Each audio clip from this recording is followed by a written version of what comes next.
Cleveland, Ohio. 1979. You finish a shift at the steel plant just after sunset. The air outside still smells faintly of hot metal and machine oil. Your paycheck is predictable, about $1,200 a month. Not luxury money, but steady enough to build a life around. After dinner, you sit at the kitchen table and unfold your latest bank statement. Your savings account earns 6% interest, which your banker calls solid. Responsible, the kind of return people trust. But the numbers outside the bank tell a different story. Gasoline prices have doubled over the decade. Groceries creep higher almost every month. The evening news says inflation is approaching 13%. Mortgage rates are pushing toward 15%, which makes the $70,000 house you've been considering feel both urgent and strangely farther away. You start doing the math. At 6%, your savings double in about 12 years. At 13% inflation, prices nearly double in 6, half the time. Every year you save brings you closer to that house, but every year inflation quietly moves the price line further ahead. Your account balance rises, but the life it can buy drifts away faster. Nothing crashes, nothing panics. The system still looks stable from the outside. Yet, beneath that calm surface, the arithmetic is quietly rewriting the price of homes, bonds, wages, even time itself. And during this decade, most financial assets struggled to keep up. The system didn't collapse. Prices moved first. But 4 asset structures behaved very differently. That quiet shift in Cleveland wasn't unique. Across the 1970s, the same arithmetic unfolded throughout the United States. Inflation kept climbing, often faster than the returns people believed were protecting their savings. On paper, accounts were growing. In real life, purchasing power was quietly slipping away. Slowly, persistently. For many households, the realization arrived late. Sometimes after a decade of disciplined saving had bought far less than expected. But the erosion wasn't universal. In fact, some of the assets people trusted most, bank deposits, long-term bonds, fixed pensions, quietly struggled to keep pace. Meanwhile, a different set of assets adjusted almost naturally as prices rose, not because investors predicted inflation, and not because markets panicked. They adjusted because their structure allowed prices to move, which raises an uncomfortable question. If the assets people trusted most fell behind, what actually kept up? In this episode, we'll break down the 4 asset structures that preserved purchasing power during the Great Inflation, and the mechanisms that allowed them to reprice while much of the financial system lagged behind. To see why those 4 assets mattered, look at what inflation was quietly doing to everything else. For millions of households, the first signs appeared in the safest place they knew, the bank. Savings accounts were paying around 5 to 6% interest through much of the decade. That sounded responsible, even prudent. The kind of return financial advice columns regularly encouraged. But inflation wasn't moving at 5 or 6%. By the late 1970s, it was pushing toward 13%, which meant every dollar sitting in a savings account was quietly losing purchasing power each year. Not visibly, not dramatically, but mathematically. $10,000 in the bank still looked like $10,000 on paper.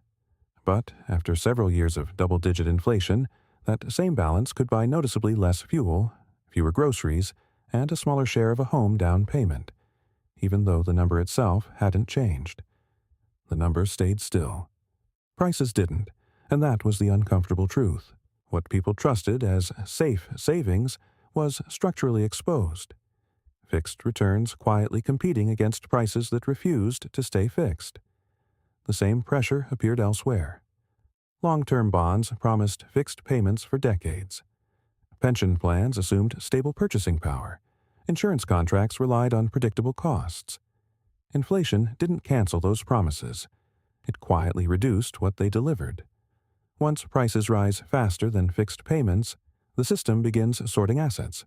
Some structurally fall behind. Others adjust with the price level. Inflation doesn't need a dramatic moment to change the outcome. It works through time. At 10% annual inflation, purchasing power is cut roughly in half in about 7 years. Not through a crash, not through a headline, just through the quiet accumulation of higher prices. Stretch that across a decade, and the effect becomes harder to ignore. A household that believed it was preserving wealth through steady saving might discover that a large portion of its purchasing power had quietly disappeared, even though the account balance itself continued to rise. The clock wasn't attached to the bank account. It was attached to the price level. And once that clock starts running, every asset faces the same question. Can its value adjust as prices rise, or is it locked into numbers that no longer keep pace with the world around them? Because inflation doesn't move everything equally. It sorts assets by flexibility. Some are tied to fixed promises. Others can move with the price level, and over time, that difference compounds. The first structure that moved with inflation was older than the modern financial system itself: gold. For most of the 20th century, gold had been tightly connected to the U.S. dollar. But in 1971, that link was broken when the dollar was no longer convertible into gold at $35 an ounce. What followed was not an overnight shock, but a gradual repricing that unfolded across the decade. By 1980, gold was trading close to $800 an ounce. The metal itself hadn't changed. The currency measuring it had. That distinction mattered. Gold doesn't promise a fixed payment. It doesn't deliver interest or dividends. There is no contract guaranteeing what it will return next year, which is precisely why it behaves differently when the purchasing power of money begins to shift. When a currency loses real value, assets priced directly against that currency can move. Gold was one of them. For households watching prices climb through the 1970s, that difference became increasingly visible. A bank deposit might earn interest while still losing ground to inflation. A fixed bond payment remained the same number every year. But the price of gold could adjust. No coupon, no fixed promise, just repricing. And during a decade when inflation quietly rewrote the value of money, that ability to move made an enormous difference. The second asset structure that adjusted during the 1970s wasn't financial at all. It was physical, energy. In 1973, the first oil shock sent crude prices sharply higher. By the end of the decade, another shock in 1979 pushed prices even further. For households, the impact was immediate. Gasoline became more expensive. Heating costs rose. Transportation costs spread through nearly every product on the shelf. Energy sits at the base of the economic system. When its price rises, the cost of producing almost everything else rises with it. That pressure showed up across the entire economy, but it didn't affect every company the same way. Businesses dependent on fixed prices or stable input costs saw margins tighten. But companies producing the resource itself faced a different equation. Their revenues could move with the price of the commodity. The same price shift squeezing consumers and manufacturers was increasing the value of what those companies sold. Input prices were rising, so were their sales. And during an inflationary decade, that flexibility mattered, because inflation doesn't just raise prices, it redistributes them, from buyers to sellers, from fixed contracts to moving inputs, which meant that while many traditional financial assets were struggling to keep pace with inflation, ownership of scarce resources, especially energy, was adjusting almost automatically. Not through prediction, through structure. And in an inflationary world, structure determines who keeps up with prices and who slowly falls behind. Pause the timeline for a moment. By the late 1970s, the pattern was already becoming visible. Inflation wasn't destroying everything. It was sorting. Gold had repriced as the dollar weakened. Energy producers were moving with the rising cost of the very resource the economy depended on. Two structures, both tied directly to real-world prices, had adjusted as inflation accelerated. But the decade wasn't finished revealing its logic. Because inflation doesn't only reshape commodities and resources, it also reaches into two places far closer to everyday life: land and the structure of debt. And during the Great Inflation, both would behave in ways that surprised a lot of people. The third asset structure that moved with inflation was something far more familiar: land. and the buildings sitting on top of it. During the 1970s, the cost of building almost anything began to climb. Lumber, steel, labor, transportation, the inputs required to construct a home were all rising alongside the broader price level. When replacement costs rise, existing property doesn't stay priced the same. It adjusts. That process didn't happen overnight. But across the decade, housing prices gradually followed the same upward pressure moving through the rest of the economy. And, for households, this created a strange contradiction. Mortgage rates were climbing rapidly. By the end of the decade, they were pushing toward 15%. Financing a home was becoming more expensive by the year. Yet the price of homes kept rising, because the cost of replacing them kept rising too, which meant that ownership of real estate behaved differently from ownership of many financial assets. The value of the property could adjust with inflation, while the mortgage attached to it often remained fixed in nominal terms. Over time, that created an unusual shift. The monthly payment stayed the same number, but the dollars used to pay it slowly lost purchasing power. Debt stayed fixed. Prices didn't. And, in an inflationary decade, that difference quietly transferred purchasing power between lenders and borrowers, turning property ownership into one of the few everyday assets that could keep moving with the rising price level. The fourth asset structure wasn't a commodity, and it wasn't physical property. It was something much less visible: duration. During the 1970s, interest rates didn't stay still. As inflation climbed, central banks pushed rates higher in an attempt to contain it. The result was a decade where borrowing costs kept moving upward. And that movement created a sharp divide inside the bond market. Long-term bonds locked investors into fixed payments for years, sometimes decades.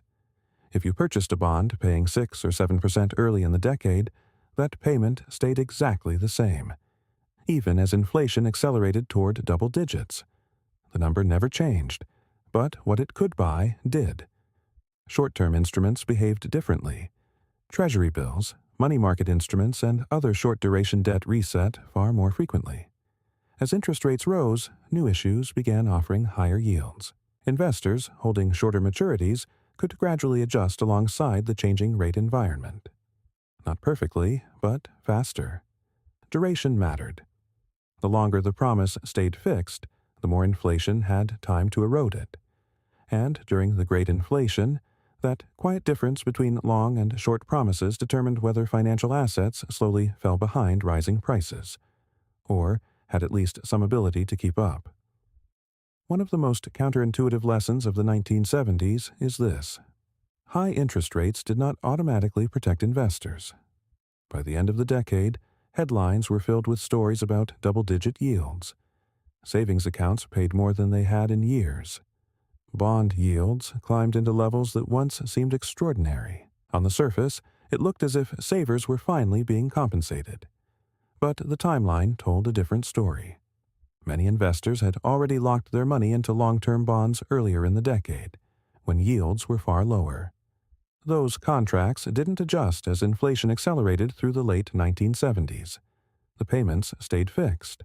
Prices didn't, which meant that even as new bonds offered higher yields, millions of investors were still receiving returns written for a very different price environment, often producing negative real returns for years at a time. The numbers looked impressive. The purchasing power often wasn't, and that was the structural trap. Inflation doesn't simply reward higher yields, it rewards assets that can reprice. When contracts stay fixed while prices keep moving, the system begins sorting assets with quiet precision. Some remain locked to old numbers. Others move with the economy. Now widen the frame. The Great Inflation of the 1970s is often treated like a distant economic episode, something tied to oil shocks, wage spirals, and a very different global system. But the underlying arithmetic wasn't unique to that decade. Inflation regimes tend to create the same structural pressure whenever they appear. Prices begin moving faster than the financial contracts built to measure them. When that happens, the separation we just saw begins to emerge again. Assets tied to fixed payments struggle to keep pace. Assets tied to real-world pricing adjust, and the signals usually show up quietly at first. debt levels rising relative to economic output, interest costs absorbing a larger share of income, periods where inflation briefly outruns the returns people assumed were protecting them. None of these conditions automatically produce a crisis, but they do recreate the same structural tension: fixed numbers, moving prices. And whenever that gap opens wide enough, the financial system begins sorting assets again. The question is never whether inflation changes the system. The question is which structures can move with it, and which remain tied to numbers written for a different price world. Seen from a distance, the great inflation of the 1970s didn't destroy the financial system. It rearranged it. Savings accounts continued to exist. Bonds continued to pay interest. Pension checks still arrived in the mail. On the surface, the system looked intact. But underneath that stability, inflation was quietly redrawing the hierarchy of assets. Some structures were tied to fixed promises, payments written years earlier for a very different price environment. Others were tied to things that could move: monetary commodities, energy resources, real estate connected to replacement cost, short-duration financial instruments. 4 structures, each with one critical advantage: they could adjust while prices were adjusting. And over time, that single structural difference determined which assets merely kept their nominal value, and which preserved their purchasing power. Inflation rarely announces itself with a dramatic break. Most of the time, it works quietly. Balances rise. Statements arrive. Contracts continue paying exactly what they promised. From the outside, the system appears stable, but the arithmetic underneath begins to drift. When price levels move faster than fixed payments, time starts working against those fixed numbers. Every year that gap persists, the difference compounds. Slowly, mechanically, inevitably. The Great Inflation didn't erase wealth overnight. It revealed which assets were tied to static promises and which were anchored to moving prices. That distinction wasn't emotional, it was structural. Because in an inflationary system, money can remain the same number for years, while the world it buys quietly changes. And when that process runs long enough, the outcome isn't decided by headlines, it's decided by arithmetic,